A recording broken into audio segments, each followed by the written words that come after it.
Hello students, class 10th. Today we will start chapter 4 civics and chapter name is gender, religion and caste. हमें gender, religion और cast को politics के अंदर देखना है कि किस तरह से पॉलिटिक्स के अंदर ये चीज़ें शामिल होती हैं. फर्स्ट है gender and politics. Let us begin with gender division. Gender division क्या होता है? देखिए, एक आपको ग्लोसरी वर्ड दे रखा है, sexual division of labour.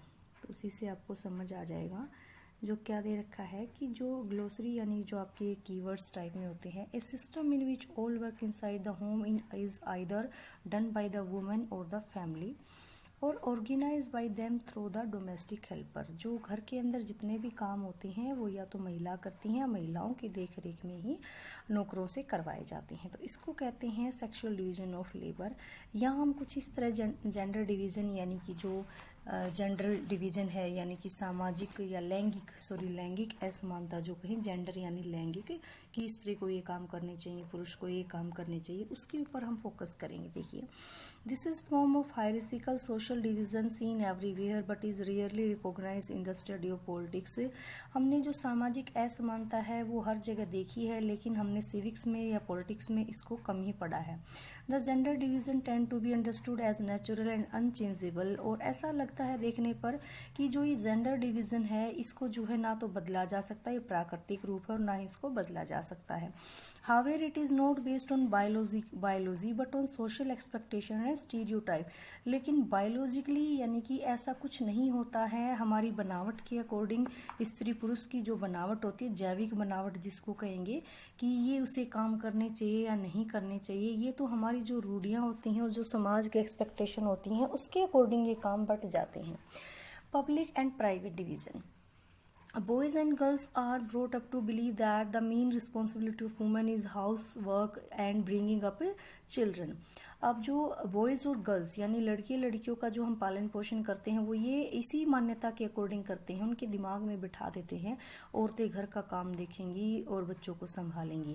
This is reflected in a sexual division of labour in most families. यही जो श्रम का लैंगिक विभाजन, जेंडर डिवीजन जो होता है, उसी को दिखाता है. Women do all work inside the home such as. Women जितने भी घर के अंदर के काम होते हैं, चाहे वो खाना बनाना है, सफाई करनी है या फिर बच्चों की देखभाल करनी है, ये सारे काम करती हैं. And man do all the work outside the home. और जितने भी घर के बाहर के काम है वो सभी मैन करते हैं. It is not that man can not do house work. They simply think that it is for women to attend to these thing. ऐसा नहीं है कि आदमी ये सारे काम नहीं कर सकता, वो भी कर सकती हैं, लेकिन सिंपली हमने ये मान लिया है, सोच लिया कि ये सारे काम तो जो देखना घर के अंदर के वो महिलाओं की जिम्मेदारी है. When these job are paid for, अगर इनके लिए पैसा मिले, man are ready to take up this work, तो आदमी तैयार हो जाते हैं ऐसे काम करने के लिए. फॉर एग्जांपल देखिए, मोस्ट टेलर और cook in hotel are man. ज़्यादातर आपने देखा जो फैशन डिजाइनिंग में जो बड़े बड़े टेलर्स, आप उसको कह सकते हैं, नाम बदलकर फैशन डिजाइनिंग हो गया है आजकल, तो या फिर कुक्स कहीं, जो होटल के अंदर आपको शेफ बोले जाते हैं, शेफ है, तो ये जो है आप देखते हैं कि ज़्यादातर मैन ही होते हैं. Similarly it is note that women do not work outside their home.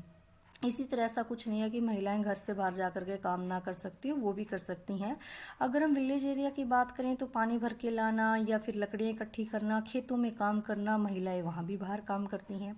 Urban area में कहें तो पुअर वुमेन होती हैं जो डोमेस्टिक हेल्पर का मिडिल क्लास फैमिली होम्स के अंदर काम करती हैं, जबकि जो मिडिल क्लास की वुमेन होती है वो ऑफिस में काम करती हैं. In fact the majority of women do some sort of paid work in addition to domestic labour.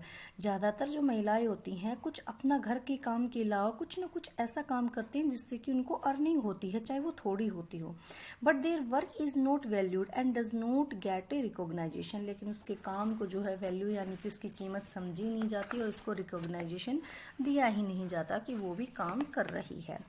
The result of this division of labour is that although women constitute half of the humanity. इसका result जो division of labour, इसका result ये है कि जो इसमें इंसानियत में कहें या जो महिलाएं हैं वो आदी हैं। जनरेशन में जो पुरुषों की आबादी है उसके अंदर महिलाएं तो खुद आदी हैं, और उनकी जो पब्लिकली लाइफ है स्पेशली पॉलिटिक्स वो तो ना के बराबर है। मिनिमल इज मोस्ट सोसाइटी, यानी बिल्कुल ना के बराबर है। Earlier only man were allowed to participate in public affair, vote and contest for public office. शुरुआत में तो ये सारे काम जो भी पब्लिकली होते थे, चाहे वो इलेक्शन है, वोट देना है, ये सब मैन ही करते थे। Gradually the gender issue was raised in politics. धीरे धीरे जो जेंडर इशू है ये उठाना पॉलिटिक्स के अंदर शुरू हुआ। वुमेन ने जो है ऑर्गेनाइजेशन वर्ल्ड में अलग अलग जगह पर या कहें कि अलग अलग कंट्रीज की वुमेन ने अपने आप को ऑर्गेनाइज किया, ऑर्गेनाइजेशंस बनाई और अपने मूवमेंट्स इक्वल राइट्स के लिए करने शुरू कर दिए। There were agitation in different country for the extension of voting rights to women. और इस तरह से जो ये मूवमेंट या आंदोलन बढ़ते गए तो उसके लिए महिलाओं ने अपने लिए जो है वोट का राइट इस तरह की डिमांड करनी शुरू कर दी। This agitation demand enhancing the political and legal status of women and improving their education career opportunity. और इन्हीं आंदोलनों की डिमांड रही है कि उन्हें जो है पॉलिटिकली और लीगली यानी कानूनी रूप से भी वैधता दी जाए, उनकी जो कंडीशंस है एजुकेशन कैरियर को लेकर वो भी मौके जो है बढ़ाए जाए, उन चीज़ों के ऊपर भी फोकस किया जाए, इम्प्रूव किया जाए। More radical women movement aimed at equality in personal and family life as well. जो ज़्यादातर महिलाएं हैं उन्होंने इस बात के ऊपर भी फोकस किया कि उनकी जो लाइफ है वो मूवमेंट की जो डिमांड थी और यही थी कि फैमिली के अंदर भी जो है उनको इक्वलिटी यानी समानता का दर्जा दिया जाए। फैमिली में भी उन्हें नहीं दिया जाता था। तो जितने भी मूवमेंट्स रहे इन सभी मूवमेंट्स को जो महिलाओं के ने खासकर किए हैं, अपने लिए उठाए हैं, इन सभी को हमने नाम दिया है फेमिनिस्ट यानी कि नारीवादी। हमने इन सभी को फेमिनिस्ट नाम दिया है, नारीवादी आंदोलन इनको बोला जाता है। Political expression of gender division and political mobilisation on this question help to improve women role in public life. जितने भी जो पॉलिटिकल एक्सप्रेशन यानी कि राजनीतिक में अभिव्यक्ति जो करने लगी, पॉलिटिकल मोबिलाइजेशन जो होने लगा, उसके कारण कुछ महिलाओं की जो कंडीशन है उसके अंदर कुछ सुधार हुआ है। उनकी जो भूमिका है वो पॉलिटिकल में बढ़ने लगी है, पॉलिटिक्स में भी वो आने लगी हैं, थोड़ा इम्प्रूव उनमें हुआ है। We now find women working as scientist. इसी कारण से जो आज तुम देखते हो कि महिलाएं भी जो है साइंटिस्ट हैं, डॉक्टर हैं, मैनेजर हैं, लॉयर हैं, कॉलेज यूनिवर्सिटी में टीचिंग करती हैं, जो पहले बिल्कुल पॉसिबल नहीं था। In some part of the world, अब कंट्री के कुछ ऐसे भी वर्ल्ड के कुछ ऐसे भी पार्ट हैं जिसके अंदर वुमेन की जो है लाइफ यानी पॉलिटिकल लाइफ कहें, उनका डोमेन सबसे ज़्यादा है। इसके अंदर जो है स्कैंडिनेवियाई कुछ कंट्रीज हैं जैसे कि स्वीडन, नॉर्वे, फिनलैंड। यहाँ पर देखा है कि जो पब्लिकली पार्टिसिपेशन है, जो लाइफ है महिलाओं की, वो ज़्यादा उनका भागीदारी उनकी ज़्यादा है मैन के कंपैरिजन में। अब बात करते हैं our country. In our country women still lag much behind man despite some improvement since independence. हम जो है महिलाएं भारत के अंदर अगर बात करें तो स्थिति जो है ख़राब है, लेकिन आज़ादी के बाद जो है थोड़ी सी स्थिति के अंदर कुछ सुधार आया है।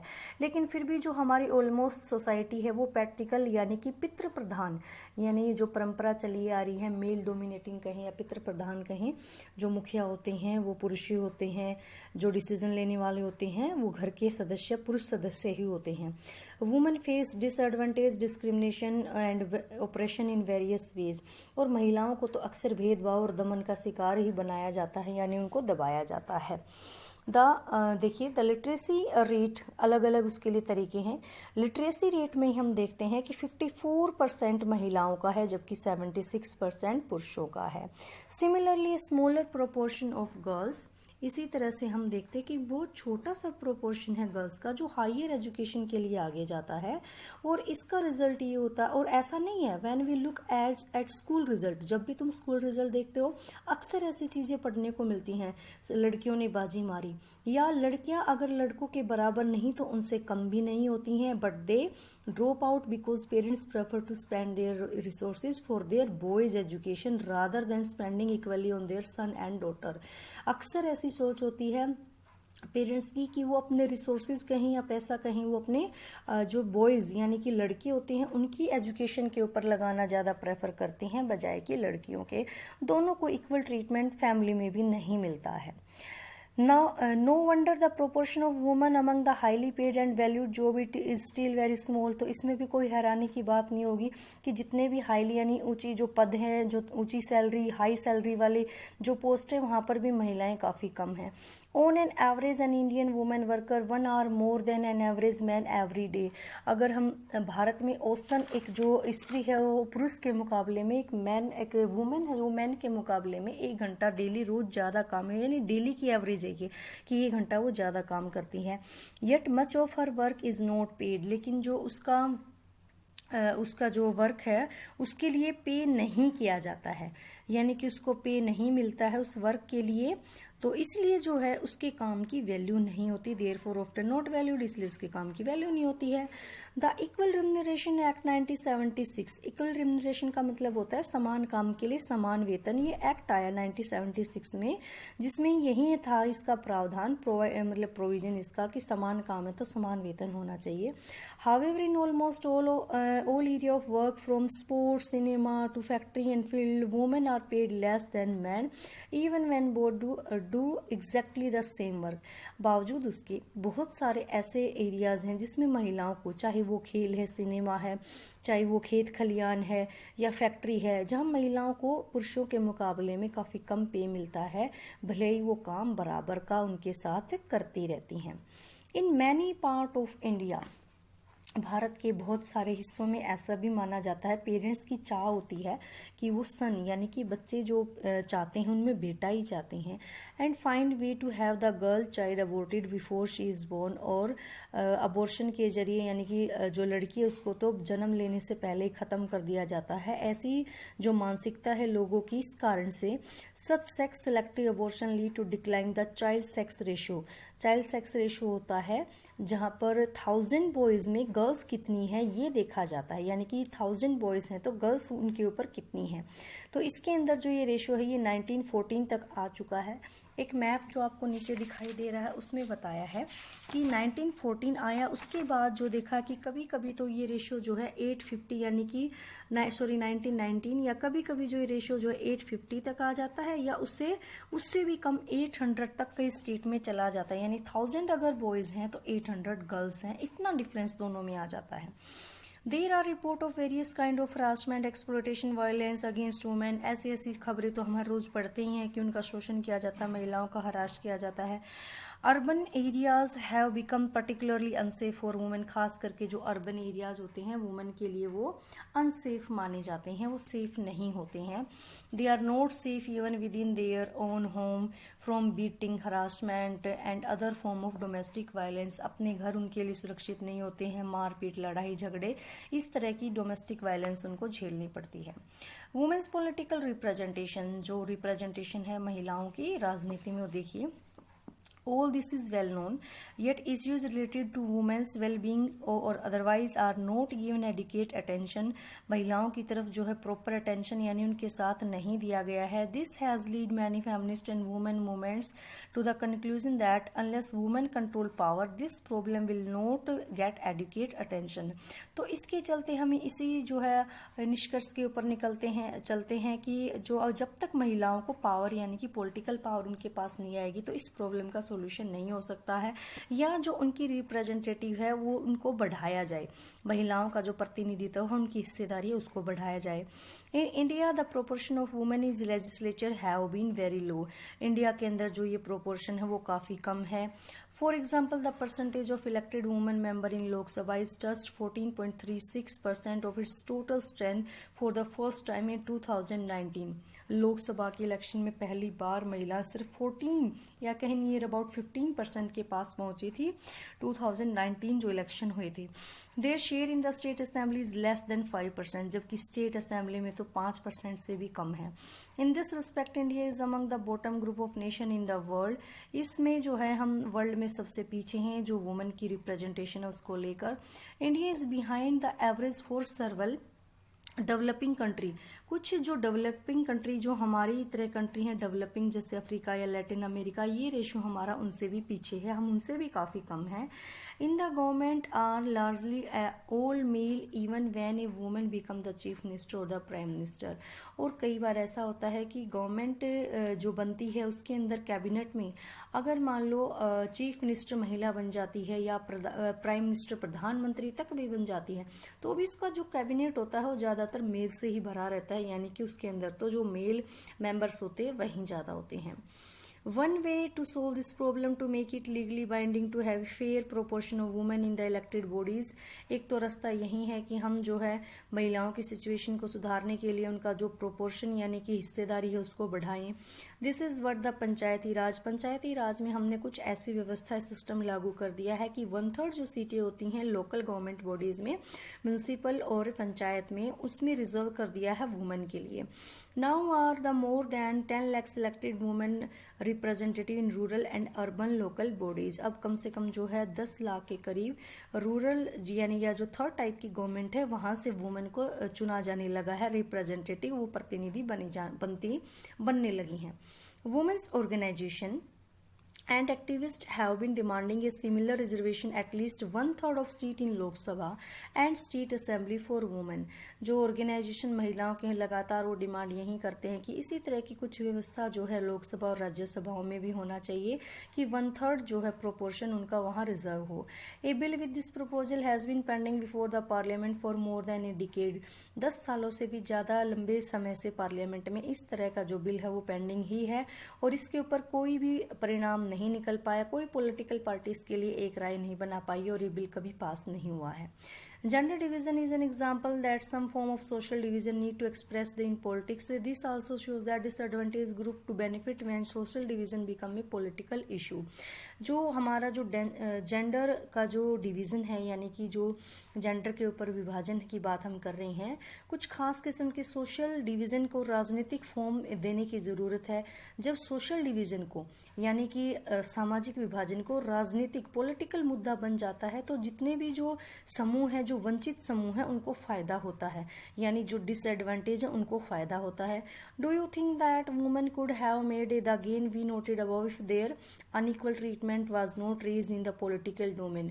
और महिलाओं के साथ भी इस तरह का भेदभाव होता रहता जब तक कि राजनीतिक तौर पर उनके ये मुद्दे नहीं उठाए जाते, तो उनको कोई भी राइट नहीं मिलता जो आज उनको कुछ राइट्स मिल चुके हैं। नेक्स्ट है religion, communalism and politics. Religion के ऊपर देखिए अब, let us now turn to a very different kind of social division. अब हम दूसरे तरह की सोशल डिवीजन की बात करते हैं। इसके अंदर क्या होता है देखिए, this division is not universal age gender. ये इतना तो यूनिवर्सल नहीं है जितना कि जेंडर डिवीजन है, but religious diverse is fairly wide spread in the world today. लेकिन फिर भी जो धर्म के ऊपर जो विभाजन है वो भी पूरे वर्ल्ड में फैला हुआ है। Many country including India have in their population followers of different religion. बहुत सारे जो कंट्रीज हैं, चाहे वो भारत भी है, अलग अलग धर्मों को मानने वाले लोग रहते हैं। As we notice in the case of Northern Ireland, even when most of people belong to the same religion, there can be serious difference about the way people practice that religion. एक जो example था उत्तरी Ireland का, northern Ireland का, उसके अंदर हमने देखा कि एक ही धर्म को मानने वाले लोग, लेकिन उनकी पूजा पत्ती ये सब अलग होने के कारण उनमें भी आपस में क्या आ जाता है, डिफरेंसेज आ जाते हैं। Unlike gender differences, the religious differences are often expressed in the field of politics। और ये सब पॉलिटिक्स में के मैदान में भी देखने को मिलते हैं। जैसे कुछ एग्जाम्पल इसके, गांधी जी कहते हैं कि Gandhi ji used to say that religion can never be separated from politics. हम जो है धर्म को राजनीति से बिल्कुल अलग नहीं कर सकते हैं। यहाँ पर उनका मतलब किसी पर्टिकुलर रिलीजन से, हिंदू या मुसलमान से ना होकर कि जो उनकी बेसिक वैल्यूज़ है उनसे उनका मतलब था, कि जो उनके मोरल हैं। उनका मानना था कि जो पॉलिटिक्स है उसको जो है धर्म के जो वैल्यूज है, मूल्य हैं, उनसे निर्देशित किया जाना चाहिए, गाइड किया जाना चाहिए। Human rights group in our country have argued that most of the victim of communal right in our country are people from religious minority। जो मानवाधिकार समूह है उन्होंने लगातार यही इस बात पर जोर दिया है कि जो भी सांप्रदायिक दंगे देश में होते हैं उनमें ज़्यादातर रिलीजियस माइनॉरिटी यानी कि जो अल्पसंख्यक समुदाय हैं वहीं लोग ज़्यादा मरते हैं। और गवर्नमेंट को इस तरफ अपनी अटेंशन देनी चाहिए और उनको जो है स्पेशल कुछ प्रोटेक्शन भी देना चाहिए, उनके लिए विशेष कदम उठाने चाहिए। Women's movement has argued that family law of all religion discriminated against women.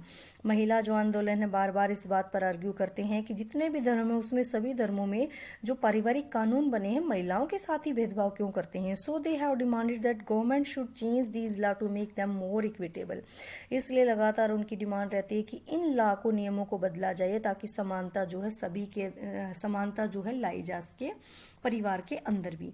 All these instances involve A relationship between religion and politics. हमने देखा कि ये सारे के सारे एग्जाम्पल जो है रिलीजन और पॉलिटिक्स के लिए ही हमने देखे। But they do not seem very wrong और डेंजरस, लेकिन ये कभी भी जो है खतरनाक या डेंजरस हमें गलत नहीं लगे हैं। Ideal and values drawn from different religion can and perhaps should play a role in politics. जो विचार आदर्श होते हैं वो राजनीति में एक अच्छी भूमिका निभा सकते हैं। People should be able to express in politics their need, interest and demand as a member of religious community. जो लोग होते हैं वो राजनीति वो धार्मिक समुदाय के तौर पर अपनी जो जरूरत है, हित है या जो डिमांड है राजनीति में उठा सकते हैं या उनको राइट होता है। Sometime be able to regulate the practice of religion so as to prevent discrimination and oppression। और इस तरह से जो लोग पावर में होते हैं वे अगर धर्म के कामकाज पर निगरानी रखते हैं और जो दमन करने वाले हैं, डिस्क्रिमिनेशन करने वाले हैं, उनके खिलाफ कोई एक्शन भी लेते हैं, उनको रोकते हैं, तो ये गलत नहीं होगा। अगर हम सभी को ये मानते हैं कि धर्म के साथ जो राजनीति है वो एक समान व्यवहार करती है, तो ऐसे कामों को रोकना कोई गलत नहीं है, कोई बुराई नहीं होती है इस तरह से। नेक्स्ट है कम्युनलिज्म यानी सांप्रदायिकता। The problem begin when religion is seen as the basis of the nation. ये प्रॉब्लम तब शुरू होती है जब धर्म को राष्ट्र का आधार मान लिया जाता है। ये चैप्टर 3 जो नॉर्दर्न आयरलैंड है उस चैप्टर में हमने इसी तरह का देखा था। The problem become more acute when religion is expressed in politics in exclusive and partition terms, when one religion and its follower are pitted against another. और प्रॉब्लम तब ज्यादा बढ़ जाती है जब राजनीति में जो रिलीजन की अभिव्यक्ति, धर्म की अभिव्यक्ति, एक समुदाय की विशेषता, उसके दावे, तो दूसरे जो उसके धर्म को मानने वाले हैं एक दूसरे के खिलाफ अपना मोर्चा खोल लेते हैं। मोर्चा खोलना यानी कि वो लोग अपने ही धर्म को, उसी की प्रैक्टिसेस को सबसे ज्यादा बढ़िया मानते हैं। This happen when belief is one religion are present as superior to those of other. ऐसा तभी होता है जब एक धर्म के विचार दूसरे से श्रेष्ठ माने जाने लगते हैं। एक जो धार्मिक समूह अपनी मांगों को दूसरे समूह के विरोध में खड़ा कर देता है कि इसकी अगर ये डिमांड है तो हमारी इस तरह की डिमांड है, तो इस तरह जो स्थितियां हैं वो ज़्यादा ही खराब हो जाती हैं। और इससे जो है this manner of using religious in politics is communal politics. इस तरह के जो राजनीति में धर्म को अगर जोड़ दें तो उसको सांप्रदायिकता कहा जाता है, कम्युनल पॉलिटिक्स कहा जाता है। Communal politics is based on the idea that religion is the principal basis of social community। जो सांप्रदायिक राजनीति सोच पर आधारित है कि धर्म ही सामाजिक समुदाय का निर्माण करते हैं। Communalism involves thinking along the following line: the follower of a particular religion must belong to one community। एक ही जो कम्युनिटी, एक ही धर्म में आस्था रखने वाले लोग एक ही समुदाय के होते हैं, उनके फंडामेंटल जो इंटरेस्ट होते हैं वो एक जैसे होते हैं। And any difference that may have is irrelevant for community life. और जो लोग होते हैं, इस तरह के लोग होते हैं, समुदाय के लोग, आपसी जो मतभेद है सामुदायिक जीवन में उनकी कोई इंपॉर्टेंस नहीं होती है। It also follow that people who follow different religion can not belong to the same social community. और ये इस बात में भी शामिल है कि अलग धर्म को मानने वाले लोग दूसरे जो धर्म है, सामाजिक समुदाय हैं जो, उनका हिस्सा नहीं हो सकते हैं। If the follower of different religion have some communities these are superficial और इमर्टल। यानी जो ये ऐसा दिखावा करते हैं कि सभी धर्मों के लोगों की जो सोच है वो एक समान है, तो ये बिल्कुल गलत है, एक नकली है या बनावटी चेहरा वो हमारे सामने लेकर आते हैं। देयर इंटरेस्ट आर बोर्न to be different and involve a conflict. जो उनके इंटरेस्ट होते हैं यानी कि जो उनके हित होते हैं धर्मों के अलग अलग होते हैं और इसीलिए उनके अंदर कॉन्फ्लिक्ट यानी टकराव बढ़ जाता है। In its extreme form communalism lead to the belief that people belonging to different religion can not live as equal citizen within one nation. और जब ये सबसे ज़्यादा प्रॉब्लम तब शुरू हो जाती है जब ऐसे सांप्रदायिक सोच वाले लोग ऐसे सोचना शुरू कर देते हैं कि दूसरे धर्म के लोगों के साथ तो हम एक देश के एक समान नागरिक बनकर रह ही नहीं सकते हैं। ये जो इनकी सोच होती है, इसके कारण लोग या तो ये सोचते हैं कि अगर हम इनके साथ रहते हैं तो ये हम इनके अंडर में या इनके डोमेन्स यानी कि इनके प्रभुत्व में रहना पड़ेगा, या फिर वो अपने लिए अलग राष्ट्र की डिमांड करना शुरू कर देते हैं। This belief is fundamentally flawed. इस तरह की जो बुनियादी बातें हैं वो गलत होती हैं। People of one religion do not have the same interest. जो एक ही धर्म के लोग होते हैं, जरूरी नहीं है कि उनकी जो इंटरेस्ट है वो एक जैसे हो, हर मामले में उनकी इच्छा एक जैसी हो, ऐसा पॉसिबल नहीं है।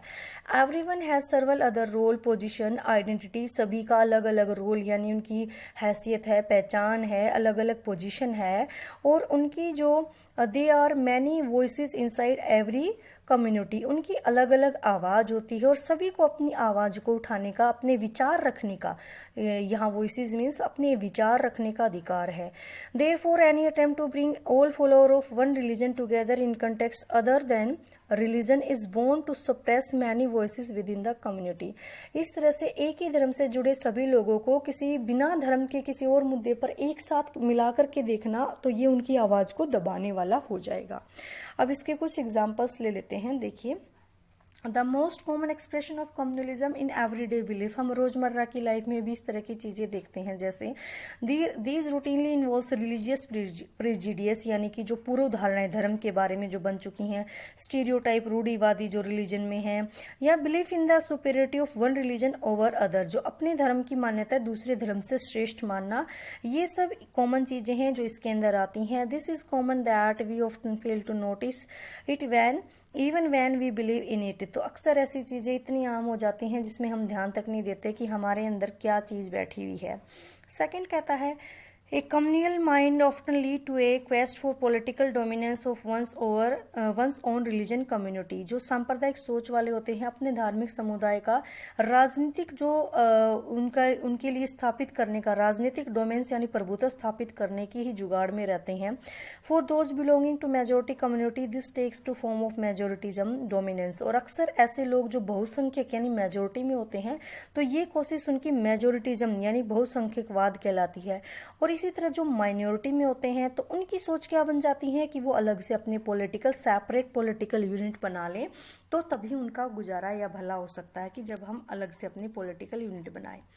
पॉलिटिकल मोबिलाइजेशन और religious line is another frequent form communalism. This involves the use of square symbol. जो दूसरी पॉलिटिकल हम मोबाइलाइजेशन में देखते हैं, गतिविधि में देखते हैं, तो चुनाव के अंदर जो खास करके लोग जो है किस किस तरह का यूज करते हैं, इसमें जो है धर्म के जो प्रतीक सिंबल होते हैं, जो रिलीजियस धर्मगुरु होते हैं, वो भावनात्मक अपील करते हैं लोगों के मन में, लोगों के मन में डर बैठाने जैसे तरीके, इन सब का यूज करते हैं अपने लिए जो है पॉलिटिकल अरेना, यानी कि ज़्यादा से ज़्यादा वोट के लिए कहें या इस तरह से।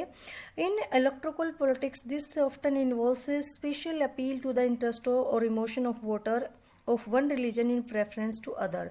इस तरह जो चुनावी राजनीति है उसमें धर्म को ही जो है मतदाताओं की भावनाएं, हितों के साथ उनके जो तरीके, हितों की बात उठाने जैसे, यानी कि एक धर्म के जो मतदाता हैं यानी कि वोटर्स हैं, उनके लिए इस तरह की बात करना कि हम आपका भला चाहते हैं, अगर इस तरह की जो बातें हैं उनकी भावनाओं के साथ खिलवाड़ किया जाता है, और ऐसे तरीके अक्सर जो है चुनाव में उठाए जाते हैं। Sometime communal take its most ugly form of communal violence. जो कई बार सांप्रदायिक है उसका सबसे गंदा या भद्दा रूप भी देखने को मिलता है, जैसे राइट्स यानी दंगे हो जाना, मैस्केर यानी जनसंहार, लोगों का मारे जाना बहुत बड़ी संख्या में। इंडिया पाकिस्तान ने भी कम्युनल राइट का सामना किया है जब हमारा पार्टीशन यानी विभाजन हुआ था। The post independence period has also seen large scale communal violence. इस तरह हमने जो है आज़ादी के बाद भी इस तरह के कई सारे दंगे देखे हैं जो धर्म और संप्रदाय के नाम पर होते हैं। तो आज की इस वीडियो में हम इतना ही करते हैं, मिलते हैं नेक्स्ट वीडियो में।